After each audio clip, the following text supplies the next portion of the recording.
Assalamualaikum warahmatullahi wabarakatuh. Perkenalkan, kami mahasiswa Universitas Nahdlatul Ulama Purwokerto, program studi Administrasi Publik kelas malam, tahun ajaran 2021-2022 akan mempresentasikan hasil diskusi kami dengan mata kuliah Pendidikan Agama Islam dengan materi sumber-sumber hukum Islam. Jangan lupa di like, comment, and subscribe.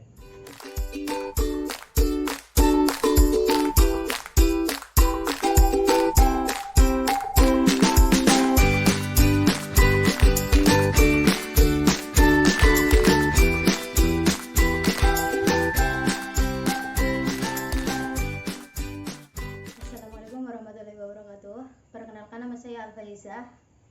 Di sini saya akan menjelaskan sumber-sumber hukum Islam terkait dengan as-sunnah. As-sunnah secara bahasa berarti jalan atau tuntunan, kebiasaan atau biasa dilakukan. Secara terminologi atau istilah, sunnah berarti segala sesuatu baik perkataan, perbuatan atau takrir yang disebut ketetapan dari Nabi Muhammad SAW. As-sunnah dibagi menjadi 3. Ada secara qauli, fi'li, dan takrir. Assalamualaikum warahmatullahi wabarakatuh. Perkenalkan, nama saya Faikotul Lisa.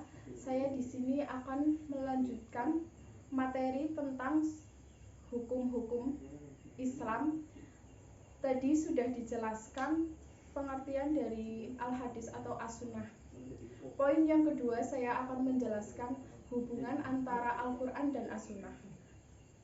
Hubungan antara Al-Quran dan as-sunnah sebagai penguat atau sumber hukum Islam yang kedua setelah Al-Quran.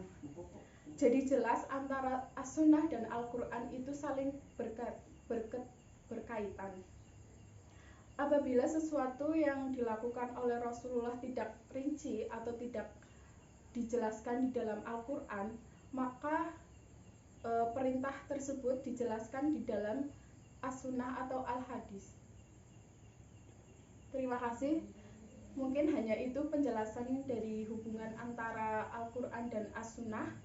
Cukup sekian dari saya. Wassalamualaikum warahmatullahi wabarakatuh. Assalamualaikum warahmatullahi wabarakatuh. Perkenalkan, nama saya Didi Bagus Saputra dari Prodi Administrasi Publik kelas malam. Di sini saya akan melanjutkan dari teman-teman saya. Yang pertama tadi sudah ada pengertian, yang kedua ada hubungan, dan ketiga untuk saya adalah pembagian sunnah. Ya. Di sini ada 3. Yang pertama ada sunnah qauli, yang kedua ada sunnah fi'li, yang ketiga ada sunnah takrir. Ya, yang pertama sunnah qauli disebutkan bahwa segala sesuatu ucapan, ya, lebih ke mendetail ke ucapan atau hadis. Ya, contohnya ada penetapan bulan Ramadan dan lain sebagainya. Yang kedua ada sunnah fi'li atau perbuatan, ya, yang tadinya ada ucapan sekarang dilakukan oleh secara fisik atau perbuatan. Contohnya membaca doa atau membaca basmalah ketika mau makan, terus ada mencuci tangan atau membasuh tangan sebelum makan dan lain sebagainya. Banyak, ya, karena di sini tidak bisa banyak-banyak karena mohon maaf ada pembatasan waktu. Yang ketiga ada hadis atau sunnah. Sunnah takrir lebih ke ketetapan atau lebih misalnya contoh, ya, langsung ke contohnya.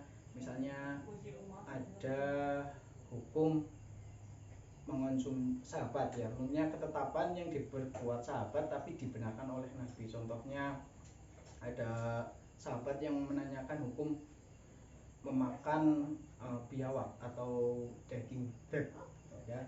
Di situ Nabi membenarkan atau memberi hukum, membenarkan atau menyalahkan atau bahkan hanya memakruhkan, tidak menyarankan dan tidak mengharamkan, ya.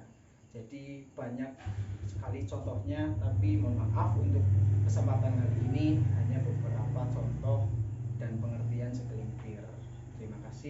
Semoga presentasi saya dapat dicerna dengan baik oleh teman-teman, dan bila mana ada kesalahan, ada kekeliruan tutur kata yang kurang berkenan, saya pribadi mohon maaf.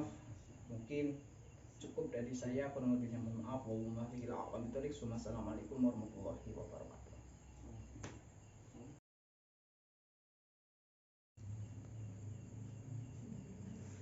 Assalamualaikum warahmatullahi wabarakatuh. Perkenalkan, nama saya Junaidi Anas dari Prodi Administrasi Publik kelas malam.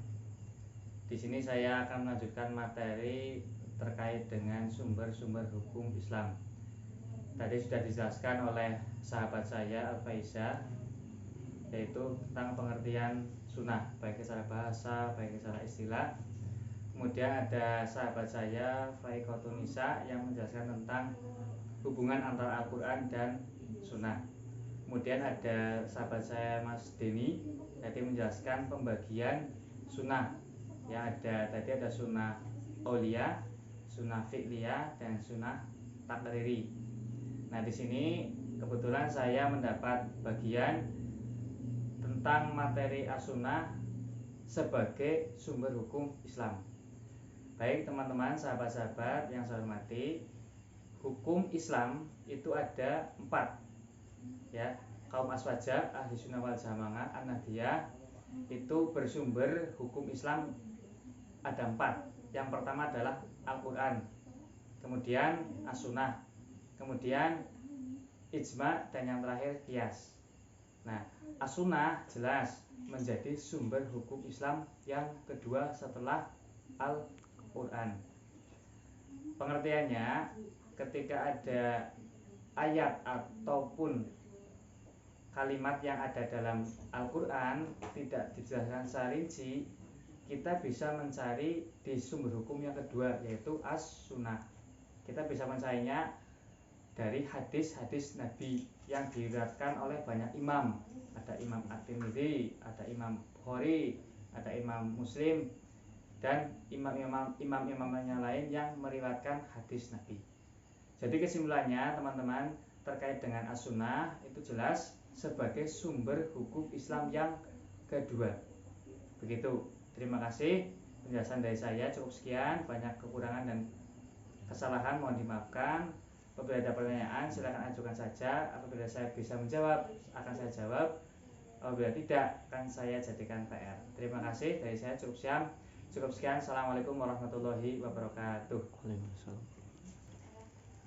Tentunya mengimplementasikan as-sunnah dalam kehidupan sehari-hari itu adalah suatu hal pokok penting untuk memperkokoh akidah kita dan memperkuat iman kita.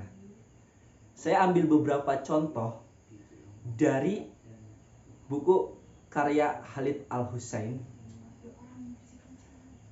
Salah satunya dalam mengimplementasikan ialah sholat sunnah rawatib, qobliyah dan ba'diyah, di mana sholat tersebut itu dikerjakan 4 rakaat sebelum duhur, 2 rakaat sesudah duhur, 2 rakaat sesudah maghrib, dan 2 rakaat setelah isya, serta 2 rakaat sebelum subuh. Selain sholat sunnah rawatib, ada juga sholat duha, di mana sholat duha dikerjakan setelah matahari mulai terbit dari 1/4 jam setelah terbitnya matahari. Sunnah tersebut juga diperkuat dalam hadis riwayat Muslim dari Abu Dzar radhiyallahu anhu bahwa Nabi Muhammad sallallahu alaihi wasallam pernah bersabda, hendaknya seseorang mengeluarkan sedekah untuk setiap sendi tulangnya pada pagi hari, maka setiap tasbih itu adalah sedekah. Menyuruh kepada kebaikan dan mencegah kemungkaran adalah sedekah. Tetapi untuk menggantikan hal itu, cukup baginya melaksanakan 2 rakaat sholat duha. Selain itu, ada juga sholat malam, di mana yang diperkuat dalam hadis riwayat Muslim, Rasulullah Shallallahu Alaihi Wasallam bersabda, puasa yang paling afdol adalah puasa Ramadan. Ialah puasa bulan Muharram. Dan sholat yang paling afdol setelah sholat fardu ialah sholat malam. Dan yang keempat ada menggosok gigi dengan siwak. Karena Rasulullah Shallallahu Alaihi Wasallam sendiri dalam hadis riwayat Muslim yang berbunyi, jika Nabi Shallallahu Alaihi Wasallam bangun untuk melaksanakan sholat tahajud, beliau menggosok giginya dengan siwak. Dan yang kelima, berdoa setelah wudhu. Dari hadis Umar radhiyallahu anhu, ia berkata, Rasulullah Shallallahu Alaihi Wasallam bersabda, tidaklah salah seorang di antara kalian berwudhu dan menyempurnakan wudhunya, kemudian mengucapkan asyhadu alla ilaha illallah wa anna muhammadan abduhu wa rasuluhu. Seperti itu bagaimana kita pantas dan tetap mengokohkan ajaran as-sunnah untuk memperkuat akidah ajaran Islam kita. Jadi dari beberapa hasil kami berdiskusi dan mempresentasikan dari materi bab sumber-sumber hukum Islam mengenai beberapa poin yang sudah tadi kami jabarkan, kami berpendapat bahwasannya menyimpulkan as-sunnah ialah sumber hukum kedua setelah Al-Quran, di mana yang berisi dari sikap, perilaku, tingkah, ucapan dari Nabi Muhammad Shallallahu Alaihi Wasallam yang setidaknya dari dasar hukumnya sudah menyatakan bahwasanya ketika dikerjakan mendapat pahala, dan ketika tidak dikerjakan tidak apa-apa. Akan lebih baiknya kita mengerjakannya untuk menyempurnakan ibadah wajib kita. Dan pada dasarnya kita sebagai generasi Z milenial tentunya harus tetap mempertahankan kokoh ajaran akidah, baik secara Al-Quran, hadis maupun as-sunnah, untuk dapat menanamkan penuh keimanan kita yang tinggi, juga menanamkan jiwa dan ketentraman dalam kita beribadah. Mungkin hanya cukup sekian. Terima kasih. Wassalamualaikum warahmatullahi wabarakatuh. Selesai.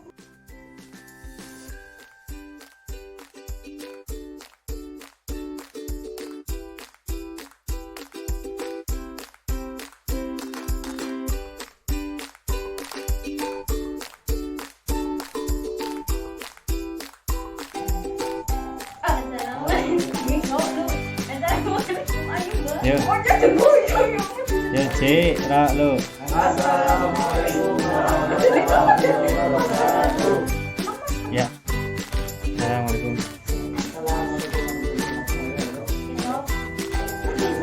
Suara biasa. Assalamualaikum. Wah, kaji. Mama jangan telepon, Ma, bentar.